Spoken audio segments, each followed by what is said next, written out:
Christopher നോളന്റെ Odissi ഐമാച്ച് കണ്ടിട്ട് ഇപ്പോൾ ഒരാഴ്ച കഴിഞ്ഞു. ഒഡീസീസിനെ പോലെ തന്നെ ഞാനും എൻ്റെ ഒരു ഒഡീസി യാത്രയിലായിരുന്നു. അവസാനം ഇപ്പോഴാണൊന്ന് ഫൈനലി സെറ്റിൽ ആയേക്കുന്നത്. അതുകൊണ്ടാണ് പ്രധാനമായിട്ടും വീഡിയോ വരാൻ ഇത്തിരി ലേറ്റായി പോയത്. ഈ വീഡിയോ കാണുന്ന ഭൂരിഭാഗം പേരും ഒരു സിനിമ കണ്ടവരാണെന്നാണ് എൻ്റെ ഒരു വിശ്വാസം. ഒഡീസി അഡാപ്റ്റേഷൻസിൽ വെച്ച് തന്നെ ഞാൻ കണ്ടതിലെ വൺ ഓഫ് ദ ബെസ്റ്റ് അഡാപ്റ്റേഷനാണ് നോളൻ എടുത്ത് വെച്ചിരിക്കുന്നത്. ഈ അഡാപ്റ്റേഷൻ എന്ന് പറയുന്ന ഏർപ്പാടുണ്ടല്ലോ, അതൊരു മിയർ റീക്രിയേഷൻ ആണ്, അല്ലെങ്കിൽ ഒരു ഷോട്ട് ബൈ ഷോട്ട് റീക്രിയേഷൻ പരിപാടിയാണെന്നുള്ളൊരു വിശ്വാസം എനിക്കില്ല.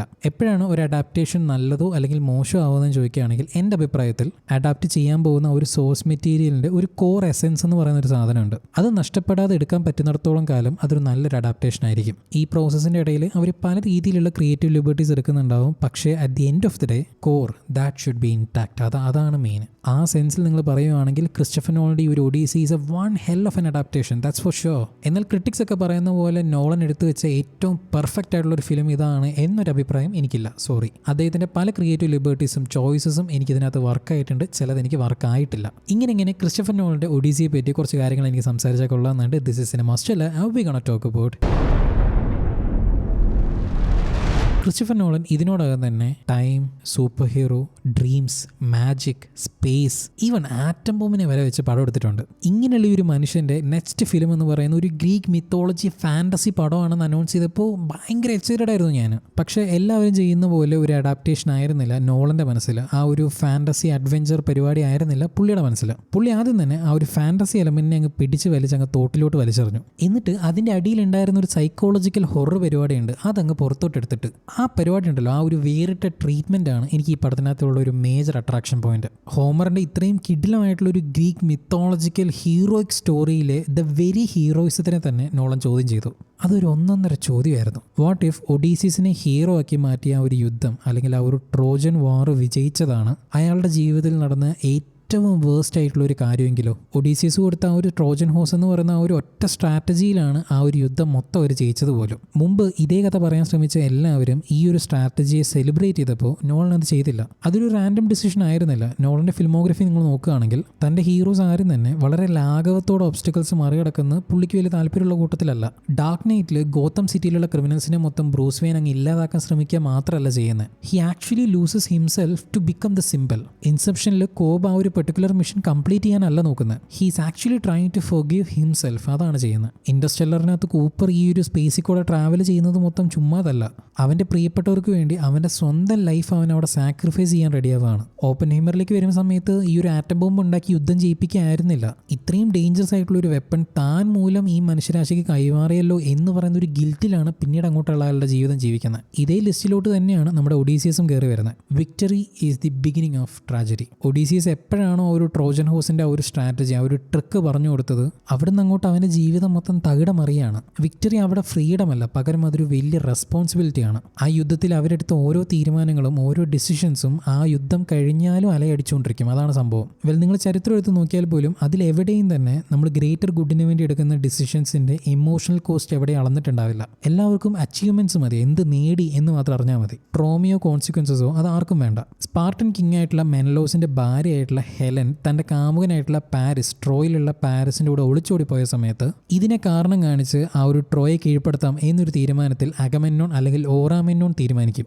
അതിന് അദ്ദേഹം കൂട്ടുവിളിക്കുന്ന രണ്ട് പ്രധാനപ്പെട്ട ആൾക്കാരെയാണ്. ഒന്ന് ഗ്രേറ്റസ്റ്റ് വാറിയർ ആയിട്ടുള്ള അക്കിലീസും, പിന്നൊന്ന് ഗ്രേറ്റസ്റ്റ് സ്ട്രാറ്റജിസ്റ്റ് ആയിട്ടുള്ള ഒഡീസീസും. ഒഡീസീസിൻ്റെ ആ ഒരു ഇന്റലിജൻസ് സൈഡ് നമ്മൾ അധികം സിനിമയിൽ എക്സ്പ്ലോർ ചെയ്യുന്നില്ല. പക്ഷേ അവരുടെ കൂട്ടത്തിൽ തന്നെ തലയ്ക്കകത്ത് ആൾതാമസം ഉണ്ടായിരുന്ന പ്രധാനപ്പെട്ട ആളുകളിൽ ഒന്ന് ഒഡീസീസ് ആയിരുന്നു. ഓരോ പ്രശ്നങ്ങളെയും ഒഡീസീസ് ഹാൻഡിൽ ചെയ്യുന്നൊരു വിധമുണ്ട്, അല്ലെങ്കിൽ ഒരു ലോജിക്കൽ റീസണിങ് വെച്ചിട്ട് പുള്ളി ചെയ്യുന്ന ഒരു രീതിയുണ്ട്. എന്നാൽ യുദ്ധം കഴിയുന്ന സമയത്താണ് ഒഡീസിസ് റിയലൈസ് ചെയ്യുന്നത് അയാളുടെ പല പ്രശ്നങ്ങൾക്കും ഒരു ലോജിക്കൽ റീസണിങ്ങോ ഉത്തരവോ അയാൾക്ക് കണ്ടുപിടിക്കാൻ പറ്റുന്നില്ല എന്ന് പറയുന്നൊരു വാസ്തവം.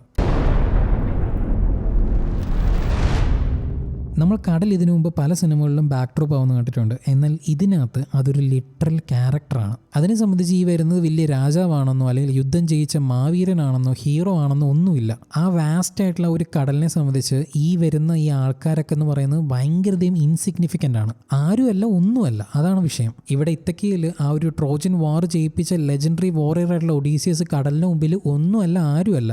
നോളൻ ഒരു സ്ഥലത്ത് പോലും ഒഡീസിയസിനെ ഗ്ലോറിഫൈ ചെയ്യുന്നില്ല. അവനെ എപ്പോഴും അടിച്ചമർത്തി താത്തിക്കെട്ടാനാണ് നോക്കുന്നത്. ഹോമറിൻ്റെ ഒഡീസിയിൽ ഈ ഒരു ഗോഡ്സ് എന്ന് പറയുന്നത് ചുമ്മാ ഒരു ഡിവൈൻ ഫിഗറായിട്ട് നിൽക്കുന്നവർ മാത്രമല്ല, അവിടുത്തെ ജനങ്ങളിലും അവിടെ നടക്കുന്ന ഓരോ ചെറിയ വിഷയത്തിൽ പോലും ഇടപെടുന്ന ആൾക്കാരാണ്. പക്ഷേ ഇവിടെ നമ്മൾ ആ ഒരു ഗോഡ്സിനെ ലിറ്ററലായിട്ട് കാണുന്നില്ല എന്ന് മാത്രമേ ഉള്ളൂ. അവരുടെ പ്രസൻസ് നമുക്ക് ത്രൂ ഔട്ട് ഫീൽ ചെയ്യാൻ പറ്റുന്നുണ്ട്. ഇവരെ തിരിച്ച് അവരുടെ വീട്ടിലോട്ട് എത്താൻ സമ്മതിക്കാത്ത ഒരു കടലുണ്ടല്ലോ, ആ ഒരു ഒട്ടും ശാന്തമാകാത്ത ഒരു കടൽ പൊസൈഡനാണ്. ഓരോ വട്ടവും തറച്ചടിക്കുന്ന ആ ഒരു മിന്നലുകൾ മൊത്തം സ്യൂസ് ആണ്. അത്തീന സെൻഡയുടെ രൂപമായിട്ട് വരുന്നുണ്ട് എന്ന് പറഞ്ഞാൽ പോലും നമുക്കത് പൂർണ്ണമായിട്ട് സമ്മതിച്ചു കൊടുക്കാൻ പറ്റത്തില്ല. അത് ഒഡീസീസിന്റെ ഉള്ളിൽ നിന്ന് വരുന്ന ഒരു ഇന്നർ ഫോഴ്സ് ആയിട്ടും നമുക്ക് വേണമെങ്കിൽ പറയാൻ പറ്റും.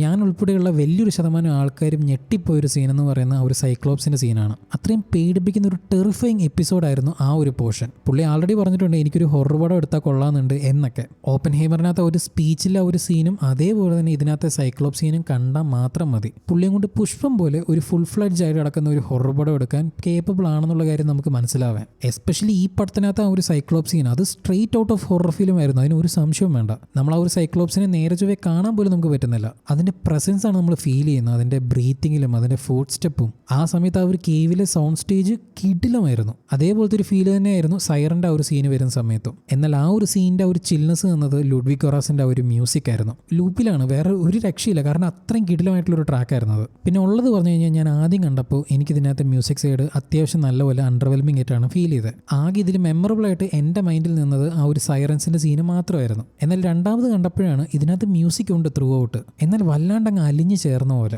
ആ മ്യൂസിക്കിനെ ഇതിൻ്റെ ബോഡിയിൽ നിന്ന് ഡൈസെക്ട് ചെയ്യാൻ പറ്റുന്നില്ല. അതങ്ങനെ അലിഞ്ഞിരിക്കുക. അത് രണ്ടാമത് കണ്ടപ്പോഴാണ് എനിക്ക് ഫീൽ ചെയ്യാൻ പറ്റിയത്. അതിലെ പല പെർക്കഷൻസും റിവേർബ്സും സൈലൻസും എല്ലാം തന്നെ ഞാൻ ഇതിനു മുമ്പ് എവിടെയും കേട്ടിട്ടില്ലാത്ത പല തരത്തിലുള്ള വ്യത്യസ്തമായ സൗണ്ടുകൾ ഈ സിനിമയ്ക്കകത്തുണ്ടായിരുന്നു. ആൻഡ് യെസ്, ആ ഒരു കാലഘട്ടത്തിൽ ഓർക്കസ്ട്ര ഇല്ലായിരുന്നു എന്ന് പറഞ്ഞിട്ട് ഓർക്കസ്ട്ര വേണ്ട എന്ന ഒരു ഡിസിഷൻ എനിക്ക് ഇപ്പോഴും യോജിക്കാൻ പറ്റുന്നില്ല. അത് കാരണം കിട്ടാതെ പോയി മ്യൂസിക്കിൻ്റെ ദണ്ണമാണെന്ന് വേണമെങ്കിൽ വിചാരിച്ചു. അങ്ങനെ ആവാം. ഒരു നോളൻ സിനിമയിൽ ഇതിന് ശേഷം ഇനി ടെക്നിക്കൽ ആസ്പെക്ട്സ് നമ്മളിങ്ങനെ എടുത്തു പറയേണ്ട ആവശ്യമുണ്ടെന്ന് എനിക്ക് തോന്നുന്നില്ല. കാരണം പടം ഇറങ്ങുന്നതിന് മുമ്പ് തന്നെ ഏറ്റവും കൂടുതൽ സംസാര വിഷയമാവുന്നത് ആ ആസ്പെക്ട്സ് തന്നെയാണ്. ആ വിഷയത്തിൽ പുള്ളിയുടെ ഗട്സിനെ നമുക്ക് സമ്മതിച്ചു കൊടുക്കാതെ ഒരു രക്ഷയില്ല. കഴിഞ്ഞൊരു 5-6 കൊല്ലത്തിൽ ഇറങ്ങിയിരിക്കുന്ന വലിയൊരു ശതമാനം സിനിമകളും ഒരു കുറേ സീനുകൾ നിങ്ങൾ അടുപ്പിച്ചെടുത്ത് വെച്ച് നോക്കിക്കഴിഞ്ഞാൽ അത് ഒറ്റ സിനിമയാണ് നമുക്ക് പറയാൻ തോന്നിപ്പോകും. കാരണം എല്ലാത്തിലും ഏതാണ്ട് same lighting, same colour palette, same ആയിട്ടുള്ള ഷോട്ട്സ് എല്ലാം ഒരേപോലെയാണ്. അങ്ങനെ ഒരു എറയിലാണ് ഇങ്ങേര് വന്നിട്ട് അതൊന്നും പറഞ്ഞാൽ പറ്റത്തില്ല, എനിക്ക് റിയൽ ലൊക്കേഷനിൽ അവിടെ ചെന്നെടുത്താലേ പറ്റത്തുള്ളൂ എന്നൊരു വാശി പിടിച്ചിരിക്കുന്നത്. അത് സ്ക്രീനിൽ കാണുന്നുണ്ട്. And that really matters. എനിക്ക് ആ വിഷയത്തിൽ പുള്ളിയെ ഞാൻ വീണ്ടും അഡ്മയർ ചെയ്യുക. ഇൻട്രസ്റ്റെല്ലർ തൊട്ട് പുള്ളിയുടെ കൂടെയുള്ള സിനിമാറ്റോഗ്രാഫറാണ് ഹോയ്റ്റോ ആൻഡ് ഹോയ്റ്റമ. അവരുടെ ഒരു ട്രയോ ഉണ്ടായിരുന്നു, മറ്റേ ക്രിസ്റ്റഫർ നോളൻ, ഹോയ്റ്റോ ആൻഡ് ഹോയ്റ്റമ, അതേപോലെ തന്നെ ഹാൻസ് സിമർ. ഇപ്പോൾ പുതിയതൊരെണ്ണം വന്നു, നമ്മുടെ ക്രിസ്റ്റഫർ നോളൻ, ഹോയ്റ്റോ ആൻഡ് ഹോയ്റ്റമ, ലുഡ്വിഗ് കൊറാസൻ. ആ മറ്റേ മീമിനകത്തുള്ള 3 ഡ്രാഗൺസ് ഇവരുടെ ആ ഒരു ജെൽ, ഇവരുടെ ആ ഒരു കെമിസ്ട്രി നല്ലപോലെ വർക്കാവും. നോളൻ്റെ എപ്പോഴും ഉള്ളൊരു സിഗ്നേച്ചറാണ് അങ്ങേരുടെ ആ ഒരു നറേറ്റീവ് സ്ട്രക്ചർ, ആ നോൺ ലീനിയാരിറ്റി, അല്ലെങ്കിൽ നമ്മൾ ഓവർലോഡ് ചെയ്ത് വരുന്ന വോയിസ് ഓവറും ഫ്ലാഷ് ബാക്കും ആ പരിപാടിയൊക്കെ. എന്നാൽ അതിനേക്കാളും വലിയൊരു സിഗ്നേച്ചർ വേറെയുണ്ട്. അതായിരുന്നു മെമ്മറീസ്, അതായത് ഓർമ്മകൾ. ആ ഓർമ്മകൾ ഓൾമോസ്റ്റ് ലൈക്ക് ഫിസിക്കൽ സ്പേസ് ആയിട്ട് നോളൻ സിനിമകൾ നമുക്ക് കാണാൻ പറ്റും. ഓരോ ക്യാരക്ടേഴ്സും കോൺസ്റ്റൻ്റ് ആയിട്ട് പാസ്റ്റിലേക്കും പ്രസൻറ്റിലേക്കും അതേപോലെ തന്നെ പണ്ടെടുത്ത തീരുമാനങ്ങൾ ഇപ്പോഴത്തെ കോൺവെർസേഷനിൽ വരുന്നതും വാട്ട് ഹാപ്പൻ, അതായത് പാസ്റ്റ് അവിടെ തീർന്നു പോവുകയല്ല, ഇപ്പോഴത്തെ പ്രസൻറ്റിനെ പോലും ഷേപ്പ് ചെയ്യുന്നത് അന്നത്തെ ആ ഒരു തീരുമാനങ്ങൾ ആവാം.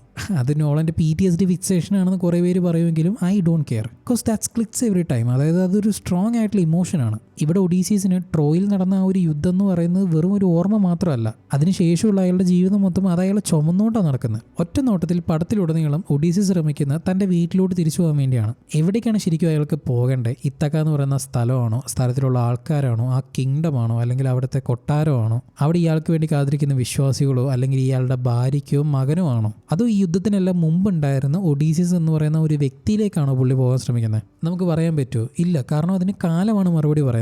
എഗെയിൻ നോളൻ്റെ മറ്റൊരു ഫാസിനേഷൻ ആയിരുന്നു ടൈം.